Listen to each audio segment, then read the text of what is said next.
Selamat malam, nama saya Ellen May. Saya di TokTok dan di YT dan di Igoy live-nya, tapi di Igoy ada chart-nya. Aku di saham dari tahun 2007 dan sudah mengalami beberapa kali crash, dan crash kali ini sebenarnya menarik karena agak berbeda dibandingkan dengan crash yang sebelum-sebelumnya. Karena crash sebelumnya di seluruh dunia, crash kali ini tuh sebenarnya Indonesia doang.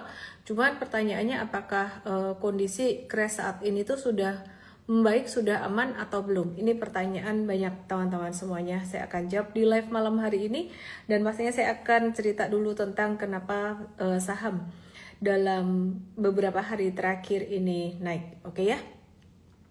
Dan itu aman nggak sih? Udah solid atau belum? Kita mulai dari IHSG dulu. Kita start dari IHSG dulu. Wah, tampilannya agak miring-miring, dilurusin dulu. Oke, mari kita start dari IHSG. IHSG-nya hari ini ditutup di zona hijau, naik ya, dan bagus banget bisa mencapai level 6264 dan bahkan mencapai level tertingginya 6345. Yang bikin IHSG naik hari ini didorong oleh saham-saham big banks seperti contohnya BCA, BMRI, BBRI, dan BBNI yang sudah naik beberapa hari yang lalu, dan hari ini sebenarnya sudah mencapai penguatan hari kelimanya dengan volume transaksi yang agak divergen. Jadi BBCA ini naiknya seperti ini tapi volumenya udah nggak terlalu tinggi. Kemudian BBRI, gimana kabarnya? BBRI di sini juga naik ya, tapi volume transaksinya juga udah nggak setinggi pada tanggal 9 Juni kemarin. Terus hari ini asing masih net sell. Jadi ini kemarin naik di tengah, asing masih net sell, dan hari ini asing masih net sell gitu. Terus kemudian BBNI ya hari ini juga masih naik sekitaran 6,7%. Kemudian ada saham BMRI juga masih naik. Intinya singkat cerita aja, ini dalam 1-2 hari ke depan ada kemungkinan masih bisa naik lagi, tapi kenaikannya udah agak riskan kalau buat trading jangka pendek. Untuk investasi jangka panjang, jawabannya masih sama. Investasi jangka panjang valuasinya saham-saham big banks ini sudah sangat murah sekali. Jadi meskipun udah naik beberapa hari terakhir, terutama BBCA, valuasinya masih sangat murah. Artinya for long term investing masih investable. Tapi kalau kalian mau nawar sedikit-sedikit di area 5.800 atau 5.700-an, mungkin bisa dikasih beberapa hari lagi gitu ya. Gitu. Nah, jadi teman-teman, tidak hanya saham big banks, hari ini saham dari sektor metals juga mengalami penguatan. Di M-Trade ada nitip sandal di mungkin beberapa saham tapi tidak banyak ya. Seperti contohnya Antam itu tadi juga naik, terus kemudian MBMA kita ada masuk pas ada retracement. Kemudian Inco kita wait and see dulu, dan kemungkinan besok kita akan masuk kalau ada retracement lagi. Terus kemudian ada saham Harum yang juga hari ini tadi breakout, tapi kita nggak masuk ya karena penguatannya sudah masuk hari ke-5. Terus demikian pula dengan AMMN yang hari ini tadi breakout dari pattern double bottomnya, tapi kemudian kembalinya core lagi, kita akan watch lagi gitu ya. Nah terus jadi kita ada nitip sendal di saham ANTM dan juga saham MBMA. Terus kemudian kita lagi watch untuk saham OPTBA, ada juga kita nitip sendal di sini ya. Jadi kita lagi watch untuk saham Inco dan juga saham Harum. Oke. Nah, terus teman-teman semuanya, sebenarnya apa sih yang menyebabkan kenaikan hari ini? Nanti saya akan bahas, tapi ada sedikit yang saya mau tambahkan dulu juga. Hari ini tanggal 15 Juni, BBCA jumlah transaksi di pasar reguler itu 3 triliun rupiah. Terus kemudian ada TPIA 2,6 triliun dan Bumi 2,3 triliun. Nanti Bumi saya akan bahas, tolong diingatkan kalau misalkan ada kelupaan. Dan asing hari ini net sell 107 miliar di pasar reguler. Yang di net sell asing ada saham Bumi 335 miliar, DSSA 184 miliar, ASI 144 miliar, Dewa 115 miliar, dan BRMS 74 miliar. Nanti saya akan bahas saham-saham ini. Tapi sebelumnya saya kepengen ngebahas dulu tentang bagaimana IHSG dan rupiah membaik selama beberapa hari terakhir. Teman-teman yang di TokTok dan yang di YT langsung ke Igoy, aku Ellen_May_official untuk bisa melihat chart. Nah, teman-teman perhatikan di sini, ini ada chart USD versus rupiah, di mana rupiah membaik pada tanggal 9 Juni, karena pada tanggal 9 Juni ini, waktu itu ada emergency BI menaikkan suku bunga jadi 25 basis point, dan ada upaya lain yang dilakukan oleh BI selain menaikkan suku bunga secara emergency setelah naik 50 basis point pada 20 Mei, yaitu ada melakukan lelang SRBI ya, jadi 2 kali sepekan kalau nggak salah tuh, jadi 2 kali sepekan. Terus kemudian menaikkan struktur bunga SRBI dan juga bunga fasilitas repo. Terus kemudian merilis insentif swap lindung nilai sebesar 10% khusus buat investor asing. Jadi kalau terjadi perubahan nilai tukar kurs secara mendadak, investor asing itu nggak terbebani kerugian kurs gitu sebesar 10%. Nah, ada kabar juga bahwa BI pada rapat Dewan Gubernur 17-18 Juni 2026 nanti bakalan bisa menaikkan suku bunga lagi 50 basis poin untuk menstabilkan nilai tukar rupiah dan menarik kembali dana asing ke pasar keuangan Indonesia, terutama ke obligasi Indonesia. Nah, sekarang suku bunga di angka 5,5%. Rupiah juga dalam beberapa hari terakhir ini sudah mulai recover. Jadi kalau nanti pada tanggal 18 rupiah, kalau pada tanggal 18 BI menaikkan suku bunga lagi, rupiah itu bisa mencapai area ini. Perhatikan yang ditotok dan yang di YT. Ya, kalau suku bunga diturunin lagi, bisa sampai ke 17.500. Jadi kemarin saya kasih support di MA20 sudah tersentuh dan per hari ini sideways. Kalau rupiah tidak diturunkan lagi, dia bisa mantul naik. Kalau suku bunga tidak dinaikkan lagi, maka dia bisa seperti ini, chartnya USD ya terhadap rupiah. Tapi kalau suku bunganya ada dinaikkan lagi pada tanggal 17 atau 18 nanti, dia bisa seperti ini. Jadi rupiahnya bisa mencapai level sekitaran 17.500-an ya. Ini catatannya jika BI naikin suku bunga lagi gitu. Oke ya, maka dia bisa menguat lagi rupiahnya atau dolarnya turun di sini gitu. Nah, tapi sebetulnya aku mau menggarisbawahi bahwa akar permasalahan dari kekhawatiran dari investor besar, investor asing terhadap Indonesia itu sebenarnya adalah disiplin fiskal. Jadi expense dari pemerintah, program-program pemerintah seperti MBG dan Kopdes itu yang harus diefisienkan dan lebih ada disiplin fiskal sehingga penguatannya lebih solid. Jadi bukan karena faktor jangka pendek aja atau karena faktor dari moneter aja. Moneter tuh dari BI, usaha yang dilakukan oleh BI gitu ya. Nah, jadi dengan suku bunga yang dinaikkan, maka Bank Indonesia bisa mendorong yield dari obligasi lebih tinggi, imbal hasil obligasi lebih tinggi. Itu akan menarik investor asing masuk ke Indonesia yang beberapa hari terakhir juga udah masuk ke Indonesia, ke SBN Indonesia, ke obligasi Indonesia karena suku bunganya dinaikkan. Dan itu menjadi sentimen positif buat IHSG kita juga gitu ya. Nah, itu dari tanggal 9 kemarin, 9 Juni kalau kalian perhatikan IHSG membaik dari 9 Juni. Nah, sebenarnya menaikkan suku bunga itu seharusnya menjadi sentimen negatif buat saham pada umumnya. Tapi kali ini menaikkan suku bunga itu menjadi sentimen positif buat saham. Kenapa?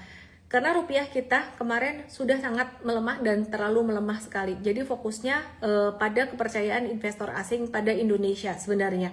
Dengan rupiah membaik, kepercayaan investor asing terhadap Indonesia menilai resiko di Indonesia sudah tidak terlalu tinggi dibandingkan dengan sebelumnya. Juga yang menyebabkan saham naik saat ini karena pada tanggal 9 Juni DPR tuh mengumpulkan jajaran bank-bank Himbara dan antara Taspen dan INA untuk membahas kemungkinan buyback meskipun pada saat itu buyback belum dilaksanakan dan baru mulai akan dilaksanakan.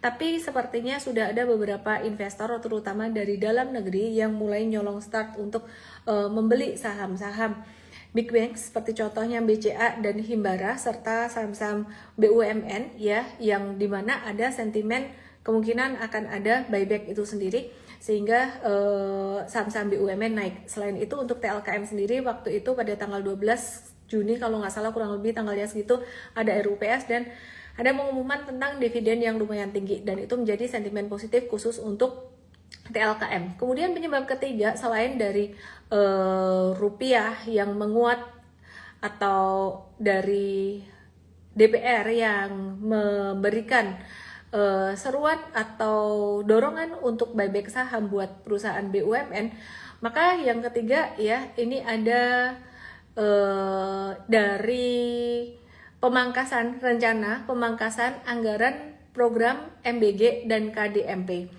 Ya, jadi ini belum ada kepastian gimana, tapi beberapa hari yang lalu, tepatnya 11 Juni, itu ada pengumuman itu, di mana hal ini akan membuat kekhawatiran dari investor besar menilai risiko di Indonesia, risiko fiskal di Indonesia itu berkurang. Meskipun demikian teman-teman, sekalian menjawab pertanyaan kalian, apakah penguatan kali ini udah benar-benar solid atau belum?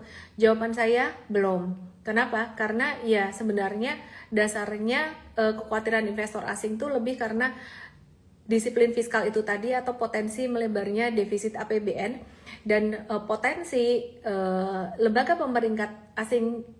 pemeringkat utang itu akan menurunkan rating Indonesia itu masih bisa terjadi gitu ya, dan kekhawatiran tentang disiplin fiskal atau defisit APBN itu memang masih ada dan memang masih berpotensi untuk terjadi defisit terhadap PDB itu lebih dari 3% di akhir tahun ini. Cuman memang saat ini beberapa sentimen positif yang tadi saya sebutkan itu memberikan satu nafas lega sedikit. Jadi badainya agak berkurang, tapi badai itu penyebabnya belum terselesaikan, sebetulnya seperti itu. Dan kemudian kondisi seperti saat ini tuh bisa untuk apa? Untuk trading jangka pendek, pastinya dengan tetap menjaga money managementnya, jangan all in. Dan sampai kapanpun kamu nanya saya kapan boleh all in, saya bukan penganut metode all in ya. Jadi bukan penganut metode all in. Jadi kalau teman-teman belajar di M-Trade Academy, M-Trade ID Academy sekarang udah mulai ada tradingnya dikit-dikit, itu ada yang namanya portfolio pinnacle ya. Jadi teman-teman bisa pelajari di situ untuk strategi money management kita. Dan belakangan saya ada webinar tentang money management, dikasih judul masterclass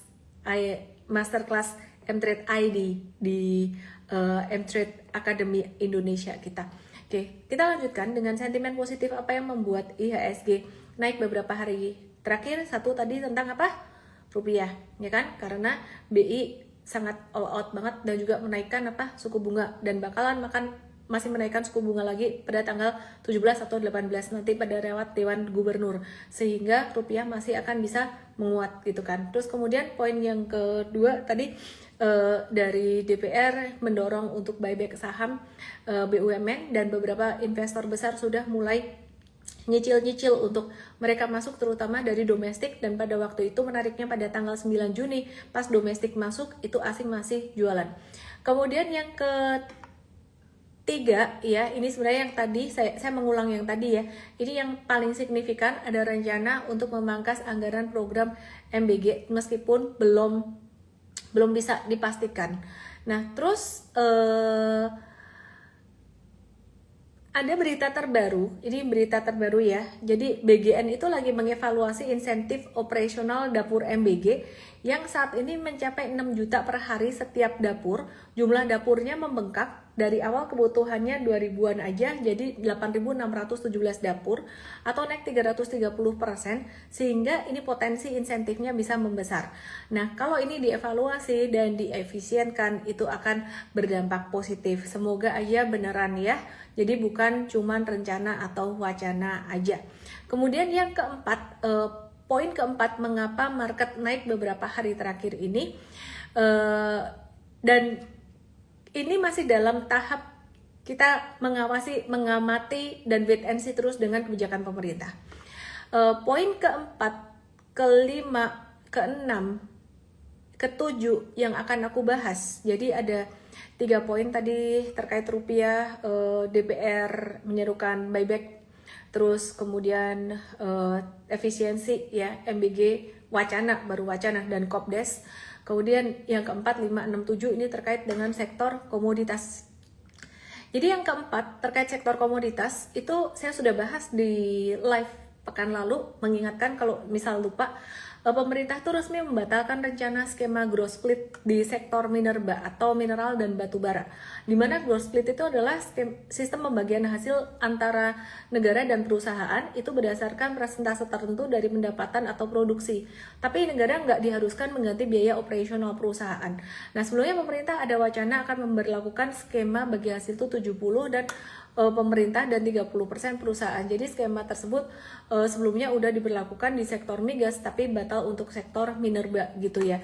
Nah, ini akan menguntungkan beberapa perusahaan yang tadinya yang dibatalkan ya, dan berdampak positif tuh ada AAD, Bumi, ITMG, dan semua sektor batubara, also minerals, Antam, Inco, Tins, Harum, dan MDKA. Terus kemudian untuk sektor migas seperti Pegas, Elsa, Medco, Energi Raja itu nggak terdampak negatif karena sudah diberlakukan sebelumnya gitu. Jadi untuk Pegas karena BUMN dan Elsa karena anak usaha dari Pertamina, Medco, Energi Raja itu juga perusahaan migas yang udah ikut aturan sebelumnya. Jadi tidak terpengaruh. Yang terpengaruh positif itu ada AAD Bumi, ITMG, semua sektor batubara dan juga minerals, Antam, Inco, Tins, Harum, dan MDKA.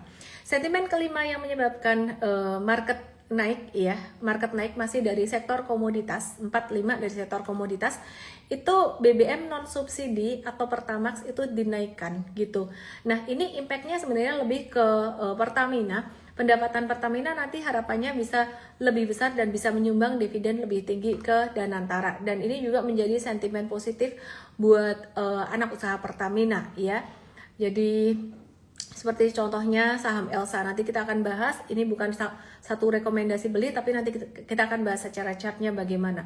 Sentimen keenam yang menyebabkan market naik ya, yang menyebabkan market naik, sentimen keenam di mana 4567 saya bilang tadi terkait dengan sektor komoditas. Sentimen keenam pada 12 Juni Danantara itu mulai menjelaskan implementasi DSI, dan ini memberikan satu clarity, kejelasan di tengah kondisi ketidakpastian yang sangat besar sekali. Sebentar, baterai habis, ngecas laptop dulu.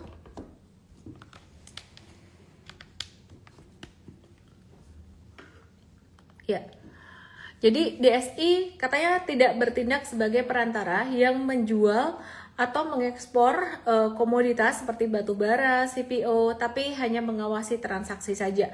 Jadi DSI tidak mengambil alih barang, tidak menggantikan buyer, dan tidak menjadi pedagang, tapi DSI itu menjadi gerbang wajib yang mengendalikan, mengontrol, menjaga transaksi ekspor. Dan ini menjawab kekhawatiran banyak investor dan juga importir ya dari luar negeri tentang bagaimana kondisinya.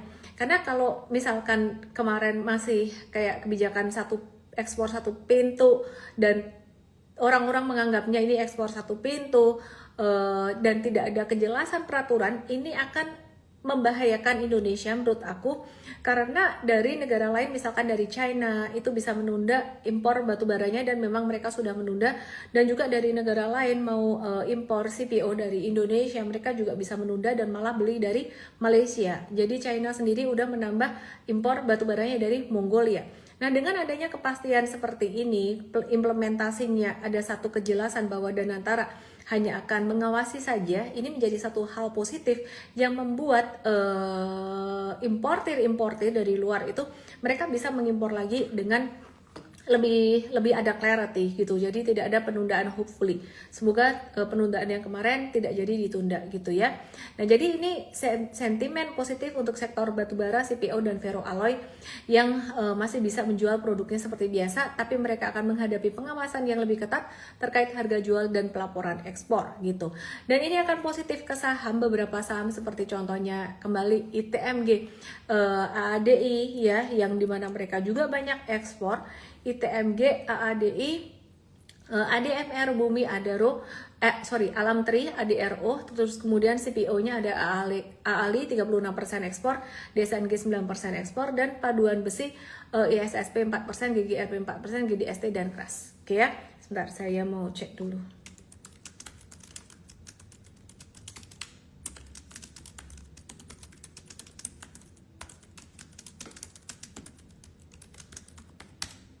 Oke, terus kemudian sentimen ke-7 yang masih terkait dengan 4567 terkait dengan sektor komoditas baik batu bara maupun komoditas lainnya, CPO, metals dan sebagainya yang menjadi sentimen positif hari ini.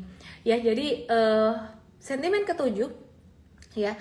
Jadi Pak Prabowo dan Presiden Jerman ini melakukan pertemuan di Jakarta, dan Indonesia dan Jerman ada satu kerjasama yang positif untuk sektor metals ya, untuk mendorong transisi energi di bidang hilirisasi industri pengembangan semikonduktor gitu. Dan ini merupakan satu industri yang sebenarnya lagi hot banget, dan posisinya Indonesia di sini sebagai penyedia metals ya. Metals tuh untuk bahan chip itu sangat dibutuhkan sekali gitu.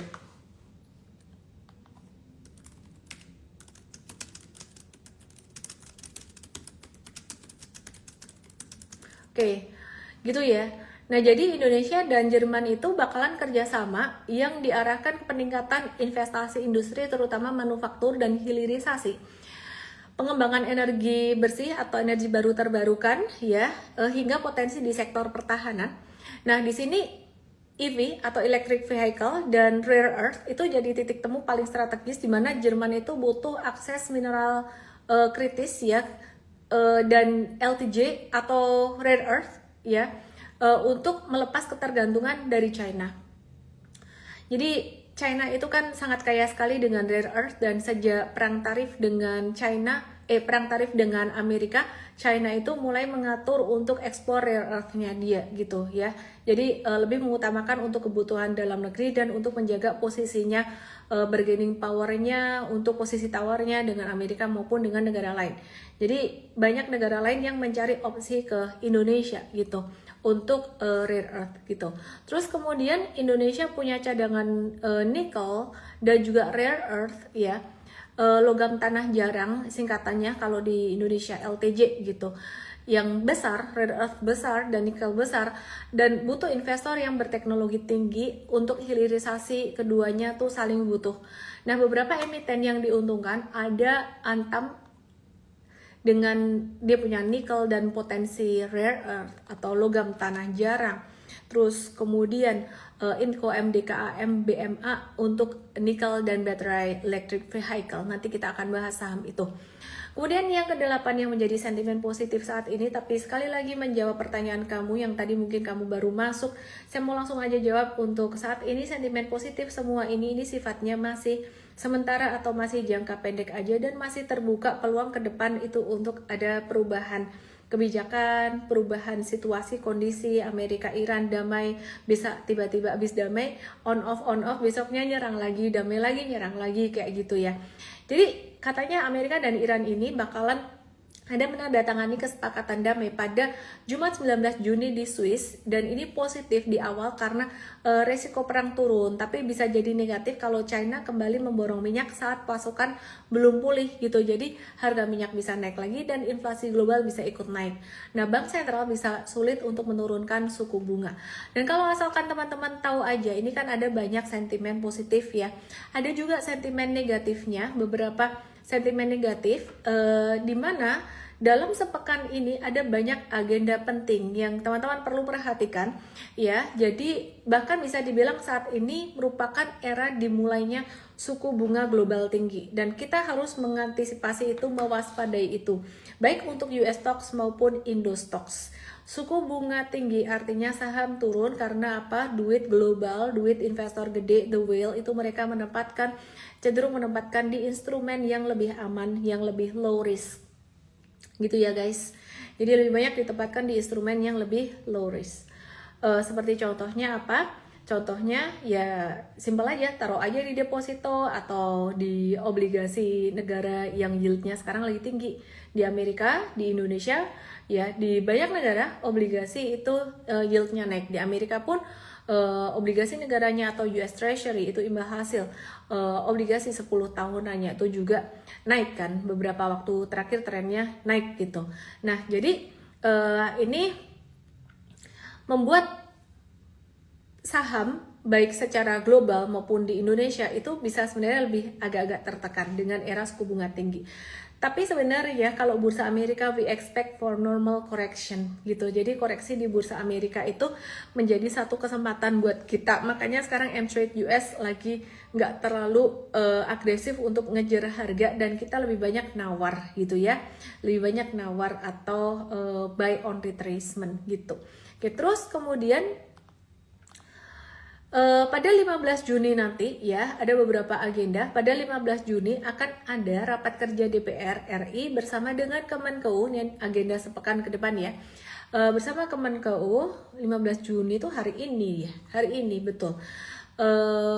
Dirjen Pajak, Dirjen Bea Cukai, DJPPR, Direktorat Jenderal Pengelolaan Pembiayaan dan Risiko.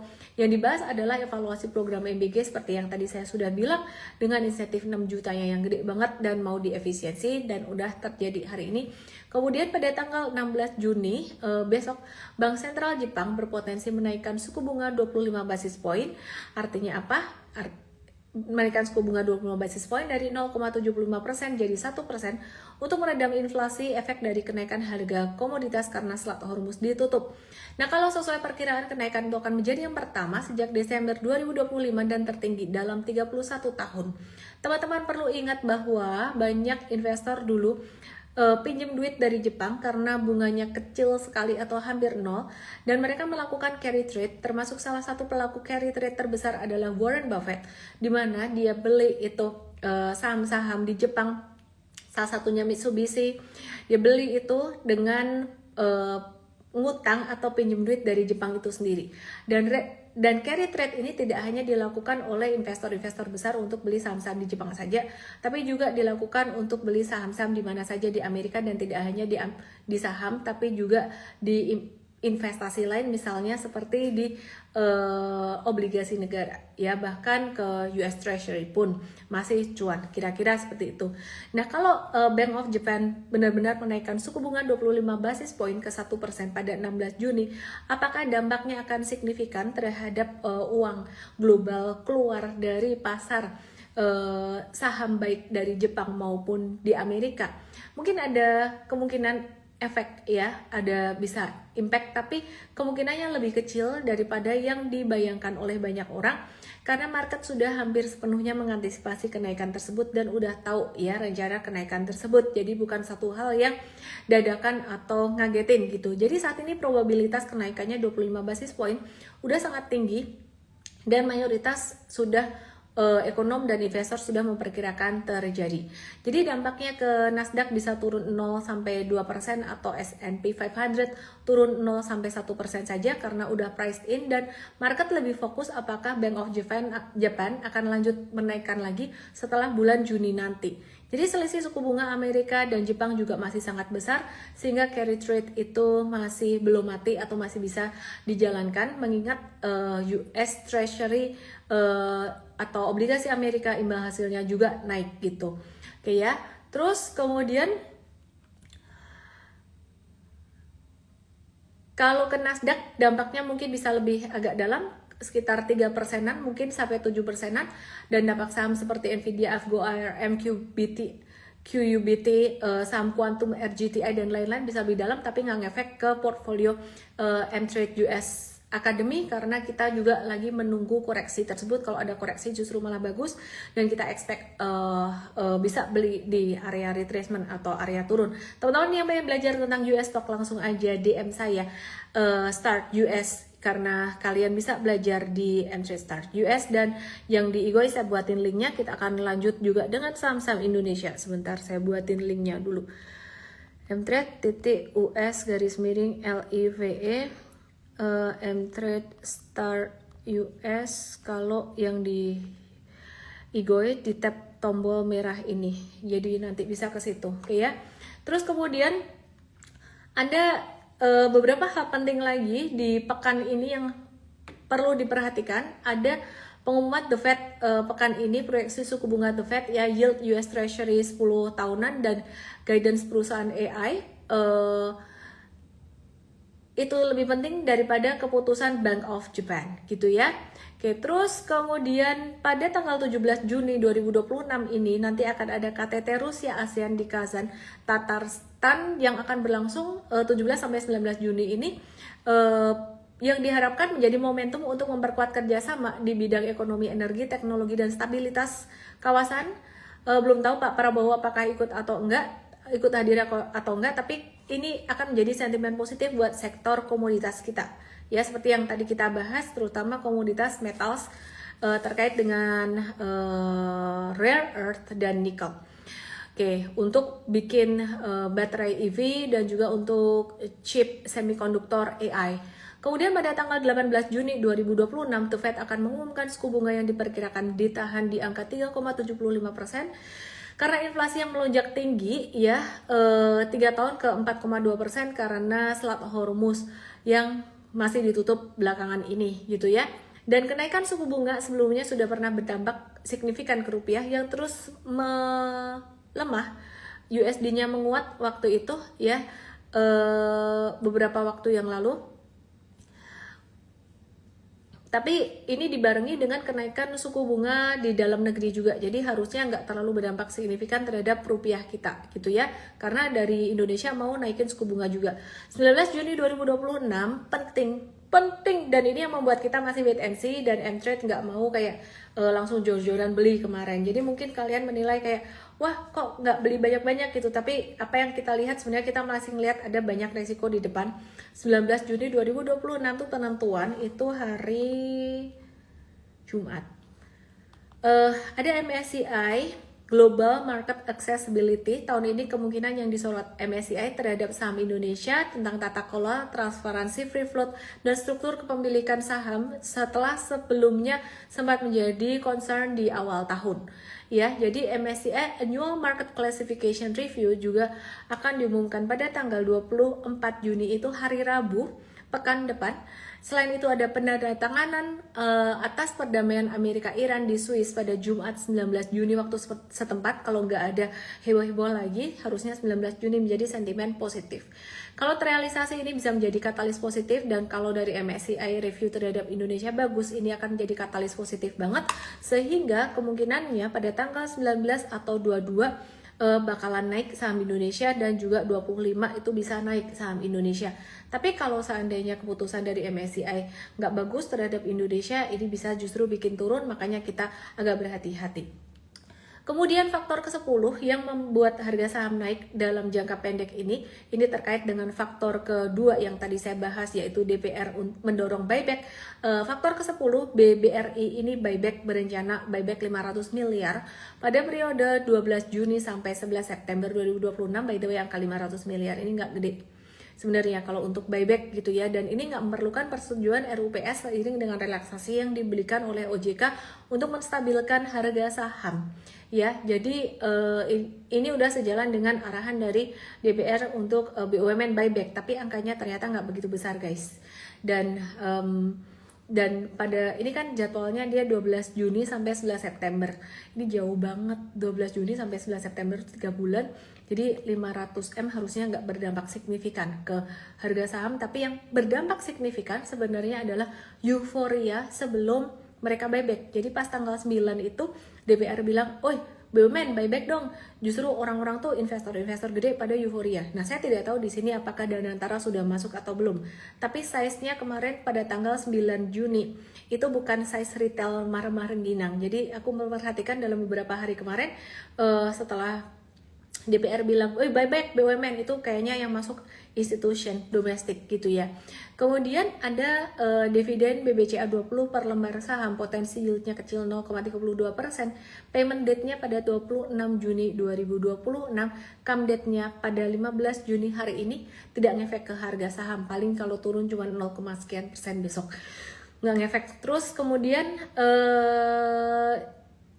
sedikit, ini bukan sentimen positif, bukan sentimen negatif, hasil rapat DPR dan kementerian ada beberapa usulan untuk anggaran 2027 ya, tapi nilainya kita belum tahu secara rinci efeknya ke APBN gimana, jadi aku nggak bahas dulu kali ini. Terus kemudian ada sektor yang diuntungkan akibat perang berakhir di Amerika. Ya, jadi beberapa sektor yang diuntungkan, contohnya perbankan, otomotif, properti, logam dan pertambangan, penerbangan dan pelayaran. Jadi untuk US stocks kita agak-agak switch ke sektor itu. Kalau kemarin sektor self defense dan juga sektor komoditas menjadi salah satu yang diperhatikan, nah sektor yang kebalikannya seperti contohnya perbankan, kesehatan, otomotif, dan pastinya sektor teknologi juga kita masih perhatikan. Nanti kita akan bahas SpaceX, tapi aku mau bahas dulu saham Indonesia yang tadi aku mau bahas, teman-teman. Kita start dari Pegas. Aku akan bahas cepat ya. Nah, ini yang tidak terlalu terdampak dengan adanya gross apa tadi, skema gross split Minerba yang dibatalkan. Pegas sudah naik dalam beberapa hari terakhir. Saran saya sih waspada profit taking dalam jangka pendek sekitar 16.45, sehingga jangan serakah dulu saat ini. Kita berharap atau expect kalau misalkan ada koreksi atau retracement untuk Pegas di bawah angka 1475 itu lebih bagus. Apalagi kalau bisa dapat sekitaran 1400 itu akan lebih low risk. Nah, Pegas ada kemungkinan bentuknya bakalan begini. Turun, kemudian dia bisa naik lagi, tapi ini saya tidak mau menjamin naik sampai seberapa atau justru malah lanjut turun sampai 1400. Sekali lagi ini kembali ke pemerintah, nanti ada kebijakan kejutan baru atau tidak, karena di bulan Mei kemarin ya Tuhan, kejutannya dari sektor komoditas tuh kayak dar-dar banget gitu kan ya. Ada kenaikan royalti Minerba yang kemudian dibatalkan, kemudian waktu itu dikejutkan dengan ekspor satu pintu yang ternyata belakangan dibilang kita nggak ekspor satu pintu kok, kita cuma pengawasan aja dan seterusnya. Semoga nggak ada kejutan-kejutan lagi ya dari sektor komoditas. Kalau ada kejutan lagi maka narasinya bisa beda. Terus kemudian kita mau lihat saham Elsa di sini yang anak usaha Pertamina, dia juga diuntungkan dari beberapa sentimen termasuk juga dari bentar ya, ini Elsanya malah Elsa luar. Kenaikan harga Pertamax sehingga Pertamina pastinya kinerjanya lebih bagus dan bisa berdampak ke Danantara yang bisa memberikan dividen lebih baik ke Danantara gitu kan ya. Nah, ini Elsa, perhatikan di sini sama, dia akan bisa ada sedikit koreksi normal. Jika tidak ada sentimen negatif, maka pekan depan bisa naik, tapi sekali lagi perlu diingat tadi saya ada ngebahas banyak sentimen yang perlu diwaspadai terkait dengan MSCI juga pada tanggal 19 dan 24, jadi harus hati-hati. Syukur-syukur bisa dapat di 555, dikasih koreksi ke area tersebut dengan volume yang kecil atau tanpa volume itu akan lebih bagus. Demikian pula dengan saham ENRG atau Energi Mega Persada. Ya, ini sudah naik lumayan tinggi, lumayan signifikan. Alangkah baiknya kalau misalkan nunggu di area retracement 1220. Ada kemungkinan breakout kah dari level 1500? Ada, tapi saran saya jangan FOMO dulu saat ini. Ya, jadi yang punya di bawah mungkin sudah mulai siap-siap profit taking, yang nyangkut di atas gunakan kesempatan ini untuk mengurangi posisi. Jadi buat teman-teman semuanya, masih ingat kalian beberapa waktu yang lalu banyak yang nyangkut. Saya ada bilang kalau ada penguatan gunakan untuk kurangin posisi pada saham-saham nyangkut, dan ini sudah terjadi penguatan, jangan lupa teman-teman. Oke, terus kemudian berikutnya ada saham Medco. Medco juga perusahaan migas yang udah mengikuti aturan sebelumnya, jadi tidak terdampak dari pembatalan gross split, dan Medco ini menjadi salah satu yang kita bisa watch, yang belum naik, yang belum bergerak, masih di dekat area support 1150, sekarang di area 1180, jadi area di bawah 1200 itu merupakan area yang menurut saya lumayan low risk. Sebentar ya guys, lumayan low risk.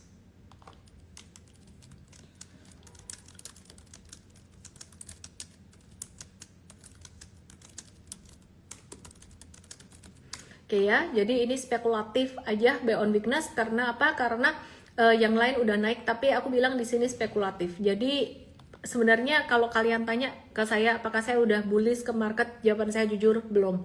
Saya masih banyak waspadanya di sini gitu ya. Karena ini semuanya sentimennya, kalau aku melihat sentimen jangka pendek semua.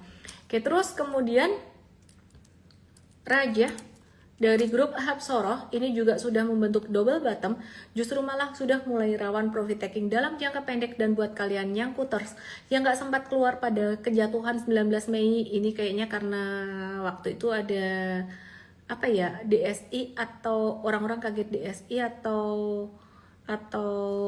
kenaikan royalti. Bener, aku cek dulu beritanya.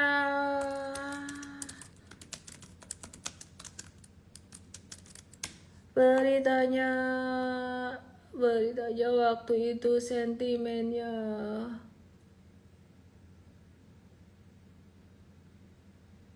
Pembekuan lebih dari 50 YWP Minerba waktu itu.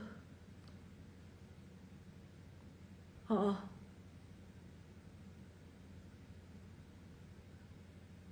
Oke. Terus jadi Raja udah bentuknya kayak double bottom gini. Hati-hati sih, udah mulai rawan profit taking menurut aku. Jadi intinya mirip-mirip sama. Terus kemudian ini yang dibatalkan skema growth splitnya dan ada potensi terdampak positif. Ini AADI salah satunya, dan ini di bawah 8.400 memang juga masih menjadi satu area yang menarik. Jadi kita masih nge-watch ini, syukur-syukur dikasih diskon lagi di bawah 8 ribuan kalau bisa.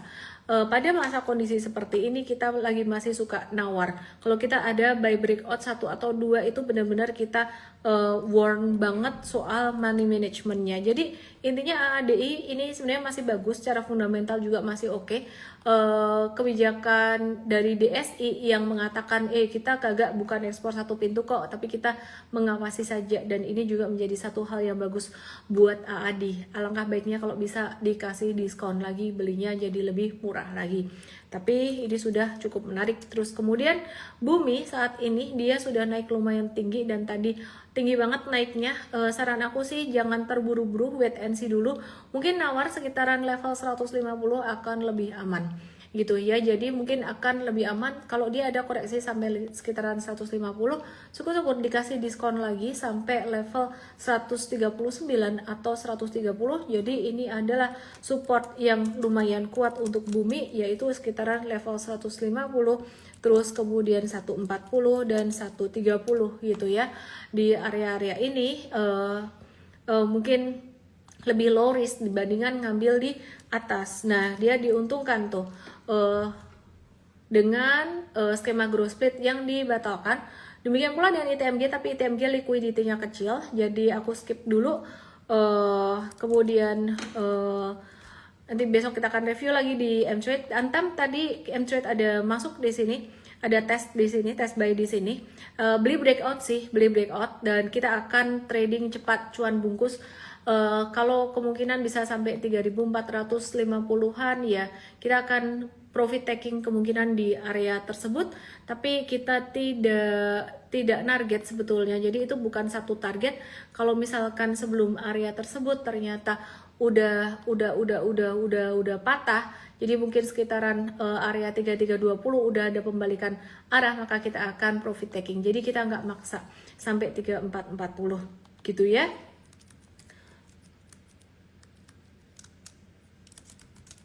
Oke, terus kemudian Inco, M-Trade lagi pengen lagi watch juga Inco karena tadi udah naik tinggi banget, dan kita ngelihat dia baru breakout hari ini. Syukur-syukur dikasih di harga 4770-an. Ya, sekitar 4770 sampai level 4.900-an itu angka yang lebih bagus. Tapi besok kita akan lihat sikon apakah kita akan buy breakout atau nunggu dia retracement sampai 4770-an. Yang jelas dia juga terdampak positif dari skema growth split yang dibatalkan. Terus kemudian TINS di sini juga terdampak positif, tapi udah ketinggian, kayaknya wait and see dulu aja. Kalau beli sekarang ini agak beresiko. Demikian pula dengan Harum yang udah bentuknya kayak ini sebenarnya ada shoulder kiri, ini kayaknya bakalan jadi kepala, dan kalau bisa ada koreksi lagi sekitaran level 700 itu akan lebih bagus buat Harum. Oke, terus kemudian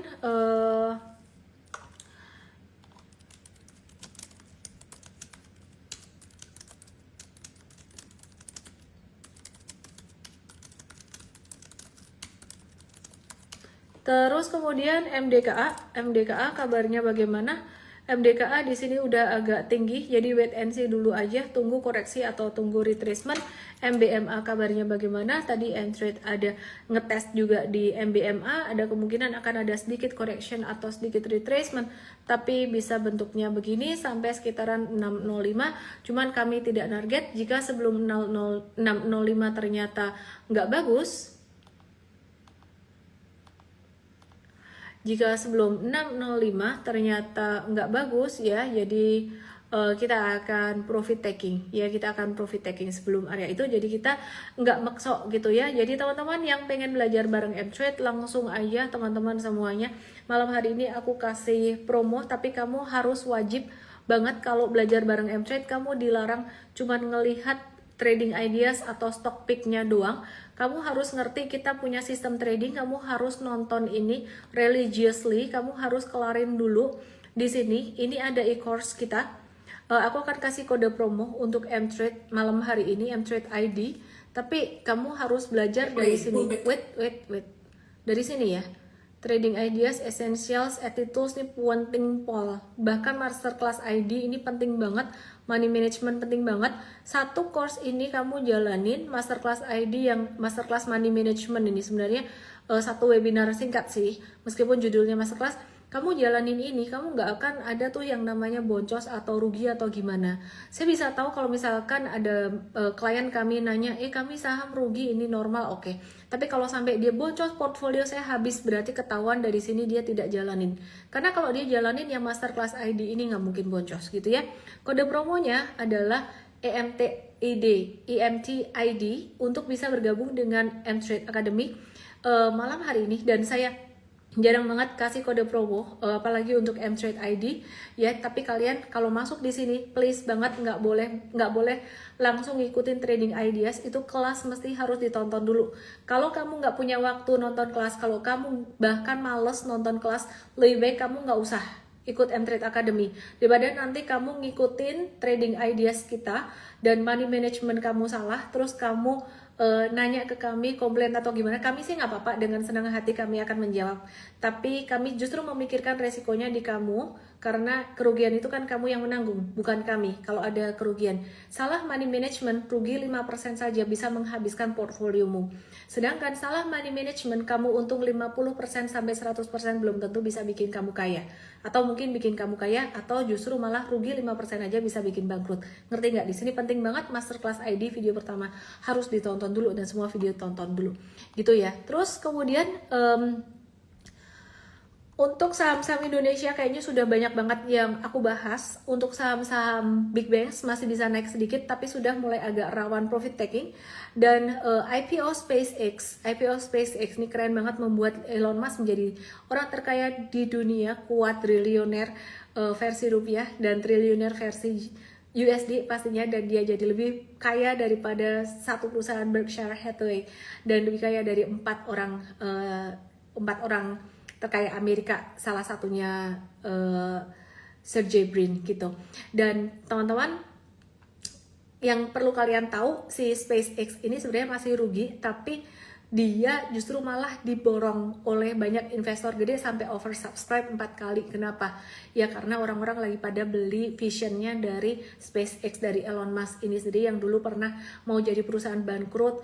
Falcon 1, 2, 3 gagal, Falcon 4 berhasil, dan kemudian ya menjadi satu perusahaan kebanggaan Amerika, di mana Amerika nggak lagi mengandalkan roket ke Rusia. Dan selain itu teman-teman, ini akan ada IPO dari beberapa perusahaan AI Amerika, seperti di Amerika, seperti contohnya OpenAI atau Your ChatGPT kalau kalian pakai ChatGPT. Terus kemudian Anthropic kalau kalian pakai cloud, itu juga mereka mau IPO di Amerika gitu ya. Dan perusahaan-perusahaan ini menjadi perhatian banget, bahkan Donald Trump melarang penggunaan dua fitur dari Anthropic ya. Dua fitur dari Anthropic itu dilarang penggunaannya karena sangat powerful sekali gitu ya. Jadi for non-American nggak boleh, terus sama Anthropic udahlah buat semuanya aja, nggak boleh sekalian kayak gitu. Dan kalian tahu nggak untuk saham-saham sektor kuantum dan sektor AI, semikonduktor AI, ya tidak semuanya, tapi ada beberapa seperti contohnya kuantum, itu ada yang masih rugi, tapi kemudian dia malah naik tinggi, ya itu karena faktor apa sih sebenarnya? Karena investor-investor pada membeli visi atau visi jangka panjang dari perusahaan-perusahaan teknologi ini. Takut bubble, gimana nanti kalau bubble? Caranya supaya kalian nggak kena bubble dengan cara membeli di area retracement. Saya kasih contoh, salah satu contohnya seperti ini. Ini adalah QBTS, The Wave Quantum, dan M-Trade waktu itu belinya di area retracement banget di bawah sini. Dan kalau kalian perhatikan ya, kita nggak pernah menghajar beli-beli di atas di sini gitu ya, kita nggak pernah hajar beli di atas, sehingga ya kita lebih bisa meminimalkan risiko, dan belakangan ini kita lebih banyak untuk buy on retracement untuk saham US stocks-nya. Terus kemudian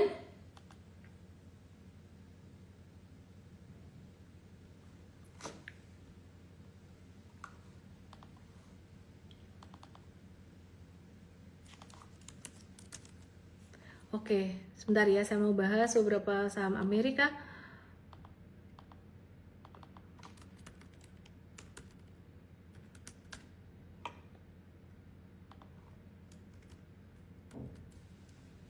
Oke.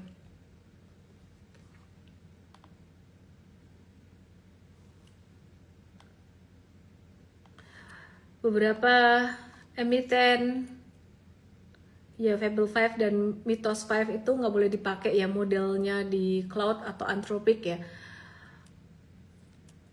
karena punya kemampuan yang berhubungan dengan cyber security. Kita mau lihat beberapa saham Amerika, seperti contohnya Amazon. Ini lagi ada pantulan tapi bisa turun, jadi kita wait and see. Inilah cara kita trading US stock sehingga nggak kena resiko bubble. Contoh kayak gini, kita lagi nawar di bawah, wah nggak dapat barangnya, ya udah nggak apa-apa, masih ada banyak yang lain. Yang menarik dan yang bagus dari US stocks adalah kalau kita nggak dapat barang itu nggak FOMO. Tapi teman-teman di Indonesia seringkali kalau nggak dapat barang dikit langsung FOMO karena bangun dan melihat itu. Microsoft kita akan buat sekitar 385-an, tunggu koreksi atau retracement. Terus kemudian Meta kita juga lagi nunggu di sekitar 565.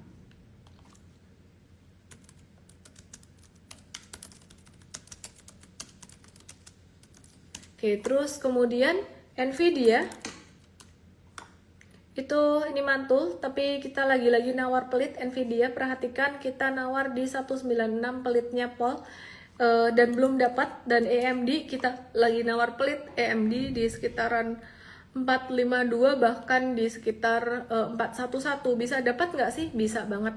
Jadi nggak ada yang nggak mungkin. Pokoknya nggak boleh ngajar beli di atas, ngehajar beli di atas. Terus kemudian Avgo itu kita juga lagi on retracement, wait on retracement sekitaran 356, pelit banget ya kita nawarnya ya. Tapi itulah yang menyelamatkan kita di US stocks gitu ya. Terus kemudian untuk CSM kita juga wait for retracement sekitaran 407 dan juga 390-an. Kemudian ada NetEase ya, kita juga lagi mau NetEase kita dapat barang ini di sini pas nawar pelit, dapat barang, dan kita cuan sekitaran sekarang ini 5%-an.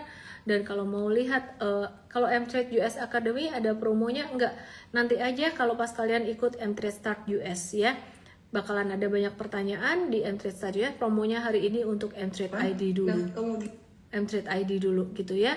Oke, sebentar, aku mau kasih lihat trading ideas untuk US stock di sini.